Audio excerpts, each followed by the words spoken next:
I've had the I've had incredible successes and incredible failures in life, right? Like we all do. And it's interesting because sometimes when I've achieved the successes that I set out to achieve, when I've gotten there, I've looked back and go, huh, this doesn't isn't what I thought it was going to be. Or this is um or sometimes we sabotage, right? Self-sabotage because we look at success and we say, hey, what is it going to take to maintain that success once I get there? So I have found that I have self-sabotaged myself too, because I'm afraid to achieve that success and knowing the work that it takes to get there. And then, but then I recognize that, as a coach, coaching my way through it too. And I recognize that and then say, okay, well, let's just get there and see what it's like and what it takes to maintain it. But another thing is boundaries. That's one thing I've really learned with success is what am I willing, and this is what I'll ask people too when they're focused and they're wanting to achieve success, what are you willing to sacrifice? Everybody focuses on what you're willing to sacrifice to get there. But what are you not willing to sacrifice is what I'll ask as well, because I have found that sometimes we're so focused on what we'll sacrifice and what we have to do to get there that we don't put those boundaries around what we're not willing to sacrifice. Our family, our time with God, those are so important, and where I have found that I have failed in that and not put boundaries around that, and then it's caused anxiety. It's caused me to lose massive amounts of sleep. It has caused me to not have the peace, as Bill said, that, and realizing, hey, I think I've stepped out of his will, thinking I was in his will, going along being in his will, and then stepped out of it and realized when I was out of it, whoa, wait a minute, how did I get here? And then not had the peace. And then, there's situations where um the world says you're super successful, but you're not sleeping. You're anxious all the time. Your stomach's in knots all the time. Well, I'm speaking about myself here, and right. I don't know if anybody else can relate, but that's me.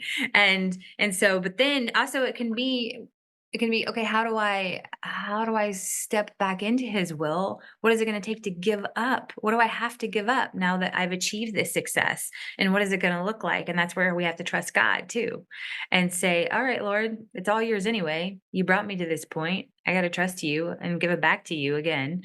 So swirling with all of that, all of those pieces. And I don't know if any of you guys can relate to that, but the biggest thing is, what are you willing to sacrifice? What are you not willing to sacrifice? What are you willing not to sacrifice?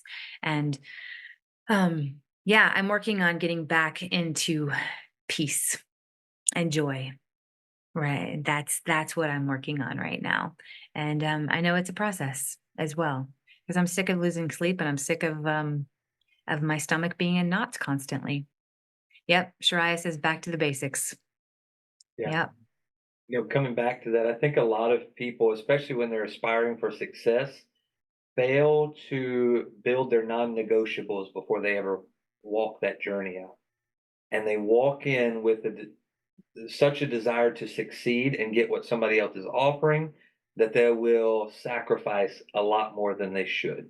And they'll begin to lose parts of who they are, and they'll begin to just become who somebody needs them to be. And that's a dangerous place, because when you become who somebody needs you to be, you're constantly reacting to what that is, and you never really know who you are. So there is an unsettled piece in that.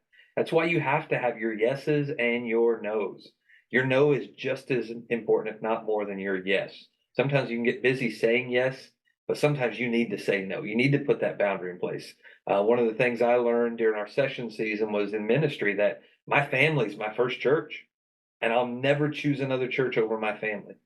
I see too many pastors whose families are falling apart, children are falling away, and it's because that time is not intentional. So from the moment I walked in this church, I said, I'll never cheat on my family with you.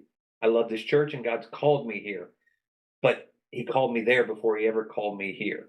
And He'll never make me choose between the two. If He does, then I need to evaluate where I'm at and what I'm doing. So that was a definite no that I put in place. Now, does that mean that it's always, I'm never going to, spend any extra time with the church. No, there's times that are required. So then, in order for that, it's required for me to have communication in place with the most important church, my family, to say, okay, I need to be here. We need to be here to cover this. So I've got to be here. So this is why I can't, and all of that. So yeah, those boundaries are huge, Sharon. And I think so many times when we're trying to succeed, and we've been in that valley for such a long time, those are the first things that we'll throw on the fire, the things that matter and value to us most. And I think that's one of the lessons you have to learn in failure and in success. What is the most valuable thing in my life?